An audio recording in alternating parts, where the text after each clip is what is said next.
And you don't either. No one currently does. Despite the cameras in the area catching shots of the vehicle, apparently they can't make out the license plate on the back of the car.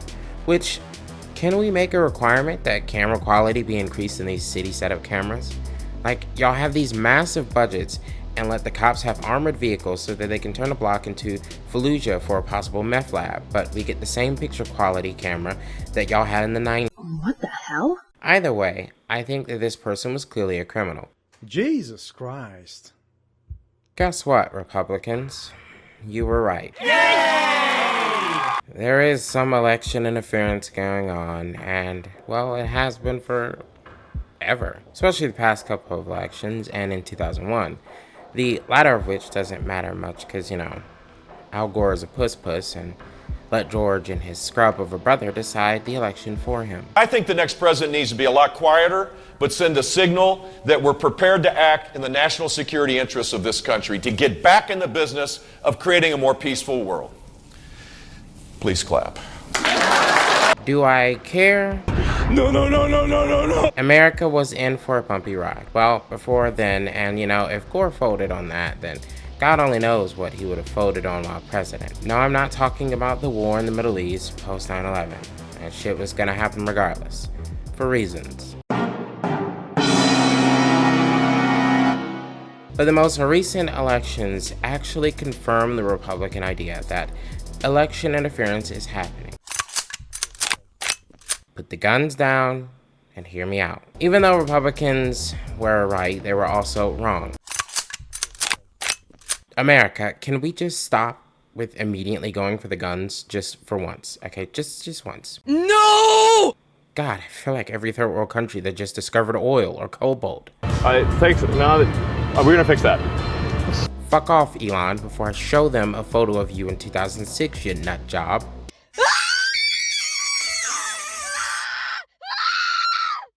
So, how are Republicans right, and how are they also wrong at the same time? Well, let's get into it. But before we do, did you know, left or right, up or down, you are awesome. About as awesome as a wonderful PB&J with more peanut butter than jelly and no crust. Don't judge me, I still cut it. I will hold on to the childhood enjoyments I had for as long as possible. And you can too, by giving yourself that feeling you got when you were an awesome kid and click that subscribe button to continue your track record of awesome. You awesome, wonderful, unique, amazing human being, you. Subscribe. Do it. And because I might piss off some people with what this video is about and make them jump to the comment sections to rage or simply dismiss me as someone who wants to trans their kids or something, many blessings and better living to you, whether you join the Logic Gang or not. Alright? Let's rig and elect. Let's get to the thing. Normally, full-on illegalities involving elections is normally something left for the CIA to use on unsuspecting populations in South America, North America, Europe, Africa, Asia, and Australia. Oh, and if you're particular about it, Antarctica too. What? What the fuck? Just the whole planet. The CIA has done a raw rim touch and scrape to the whole planet easily, half of it being election interference. But this time, the illegalities took place against the people of Oregon and Washington State. Not going to lie, of all the places we have been told they do it in, I didn't expect either of those states. Was thinking more of New York or New Jersey or California, somewhere in the Rust Belt, or Georgia. Oh wait, there was some election interference there. Smoke weed every day. But it never got to this scale, though someone's life was threatened, which, if you have ever seen election workers, that someone whose life was threatened was a little old black lady and her daughter. Well, several of the charges in the Georgia indictment, that is, of former President Donald Trump and his allies specifically relate to the targeting of two Fulton County election workers. Ruby Freeman and her daughter, Shay Moss, have said they received death threats because they were falsely accused of helping rig the election for President Joe Biden back in 2020. John Shirk explains.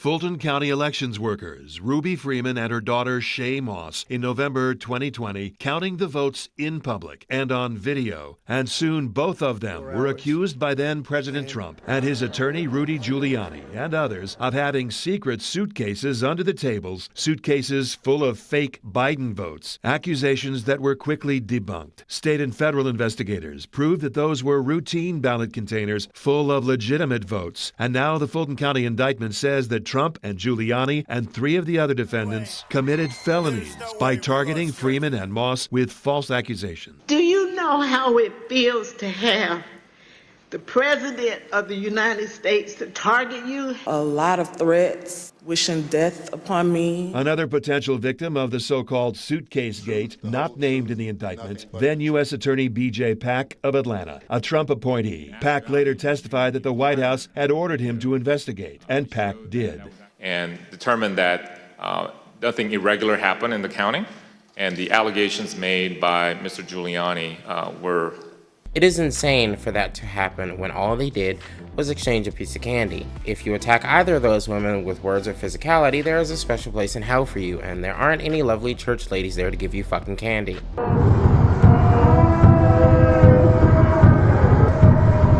But no, thankfully this time no one attacked, threatened, or harassed a campaign employee.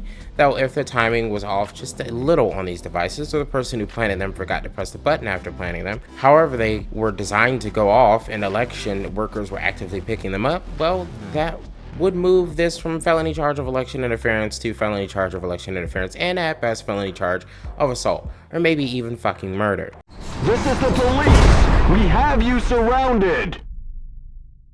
Considering these ballot boxes went up in fucking flames when the devices went off. And to the person that authorities think carried out one of the acts, you did this in a freaking black on black Volvo. Do you understand how much that narrows this down? Because Volvo owners quite literally don't do anything to their cars. They take them babies stock and roll right off the lot. Nice.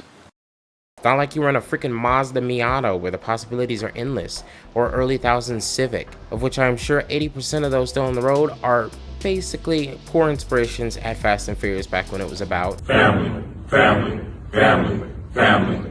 and not about how unbelievably lucky all those characters are. Hell, you could have gotten a Camaro or a Charger and did this.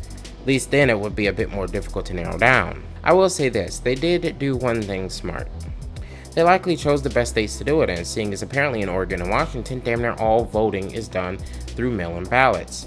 Hence, these drop boxes not being something just placed around election season, but in many cases, these things are fixed to the street just like fire hydrants. And since this is their main focus, thankfully, many of these drop boxes have fire suppressant systems in them, which I don't know how that came about exactly, because in order for them to have that installed, I feel like this has to have either happened before or someone was slinging around threats of doing this before, in which case it was likely the person who said they were going to do this before. I don't know, it's just a strange situation. Many of the ballots in the Portland ballot box were apparently saved as a result of these systems, but the Vancouver box didn't have those systems, and so basically most of the ballots within them were destroyed. And my first reaction to this was, if this was a radical Republican, why in the hell would you burn ballot boxes in Washington and Oregon? Illegals are black people? According to the US Census Bureau, as of 2023, Portland has 85.6% of the population as white, 2.4% as black, and 14.9% are Hispanic. So it's safe to say that's a pretty fairly white city.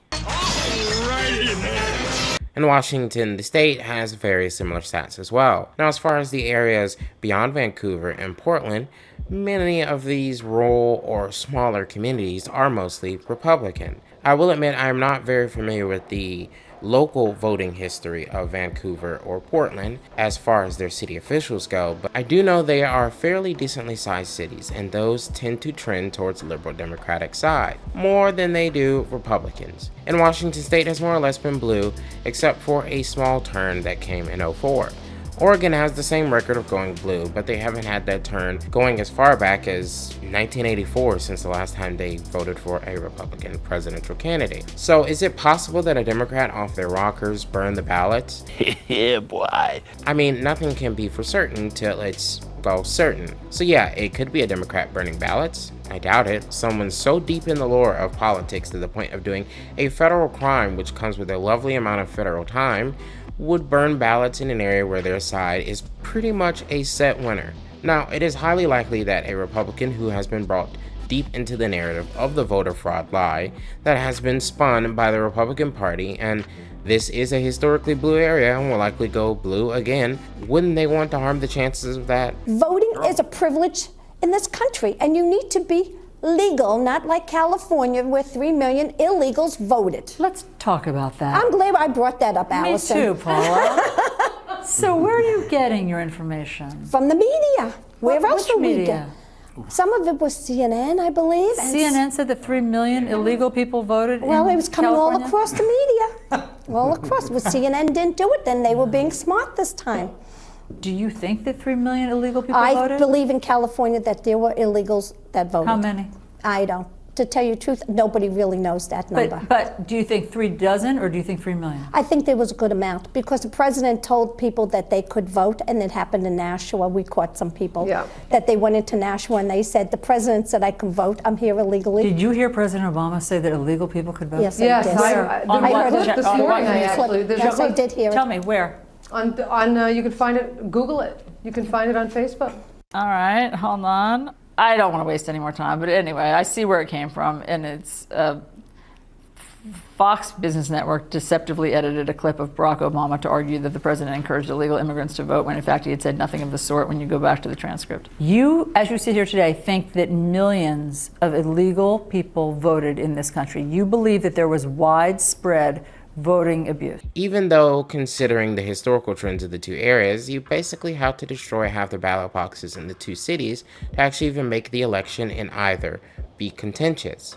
I mean, they did try. They didn't get a bunch, but maybe they just believed that there were a lot of ballots in there, in comparison to the fact that there are plenty of these ballot box drop-offs around the areas that were impacted. Somebody make this make sense. Now look, do I know this was some right-winger too far gone? 3-time divorce, court member, HVAC owner losing their mind and having too much time, allowing them to spawn some narrative in their minds that these specific boxes were recently dumped with, I don't know, thousands or even millions of ballots? No, I don't. And you don't either. No one currently does. Despite the cameras in the area catching shots of the vehicle, apparently they can't make out the license plate on the back of the car, which... Can we make a requirement that camera quality be increased in these city setup cameras? Like, y'all have these massive budgets and let the cops have armored vehicles so that they can turn a block into Fallujah for a possible meth lab, but we get the same picture quality camera that y'all had in the 90s. What the hell? Either way, I think that this person was clearly a criminal. Jesus Christ. Clearly trying to disenfranchise people's votes, whether you agree with it or not. 18 years of age, registering to vote, not being a felon, and a resident of the state you are registered in. Last but not least, a literal citizen. Okay? You have to be a citizen. That is how you get the right to vote. That is all that is required of you to be able to vote. You have to fit all those descriptions. That's literally how this works. Not only is there serious jail time behind election interference and fraud, which by the way becomes federal in many cases, but here are the numbers for voter fraud. Just so whoever did the ballot box burning or someone thinking of doing something similar and stupid involving interfering with elections, under the assumption that there is widespread voter fraud happening in every state out there, decides to do it, at least maybe you would have the numbers to show how stupid it is. Before we get into the numbers, there are countless fail-safes in place to prevent voter fraud. Each state is different, and of course each state has their own rules. But each state not only takes it very seriously, each state also prosecutes to the highest extent of the law, whenever incidents do happen. Why do you think Trump had a mugshot? Smoke weed every day. It was because he was involved in an election fraud scheme. A former president has a mugshot, not because they supported a genocidal regime, or listened in on their opponents causing a scandal, or sold weapons to foreign fighters, or even allowed the flow of drugs into the country, but because they have alleged to have been involved in an election fraud scheme. It's like the one thing American politicians cannot do that's illegal and get away with it. you are more likely to be struck by lightning than to commit voter fraud or impersonate someone else at a polling site, according to the New York Times. According to Reuters, for example, after the 2020 election, a months-long analysis by the AP found fewer than 475 cases of potential voter fraud in the 6 battleground states challenged by Trump.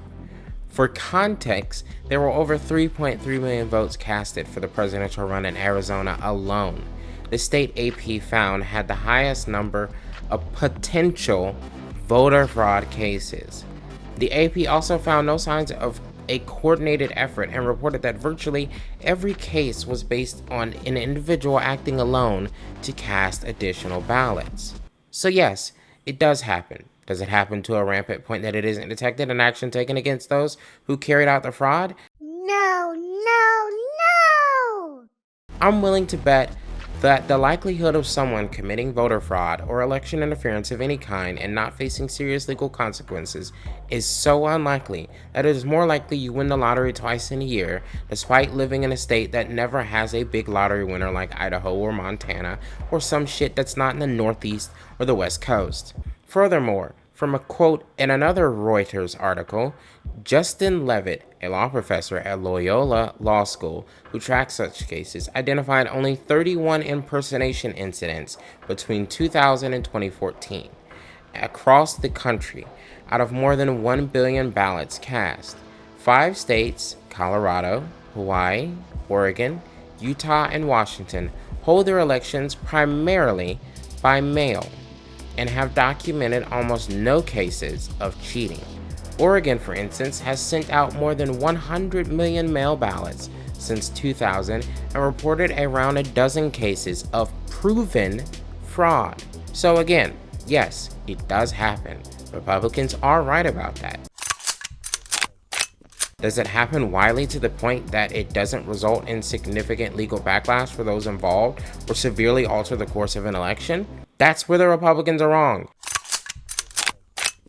In fact, it's more likely that your politicians attempt voter fraud or interference rather than your neighbor. In elections in 2002, 2004, and 2006, Kentucky politicians in Clay County continuously schemed to gain control of the Board of Elections. Joe Garcia of Florida was charged and pleaded to a misdemeanor for a scheme involving thousands of illegal ballots. Or my own state of North Carolina, where workers for Representative Mark Harris's campaign were caught interfering in an election that he had initially won despite only 9% of absentee ballots being Republicans. The counted tallies show that 61% of people voted for his opponent, but he had somehow initially still won. Several people working for the campaign were arrested, and a new election had to be held. Voter fraud doesn't happen through illegals. It happens more often than not through politicians trying to manipulate the system, but the 50 states all have such robust systems in place that even people with their hands near the wheel, the lizard people wearing suits that we all love to shit on, can't even pull it off without almost certainly being caught or forever politically stained. Smoke weed every day. So burning a ballot box or harassing campaign workers or anything of the sort is not only a crime, and you will eventually go to jail with no mercy given considering your crime involves undermining democracy itself,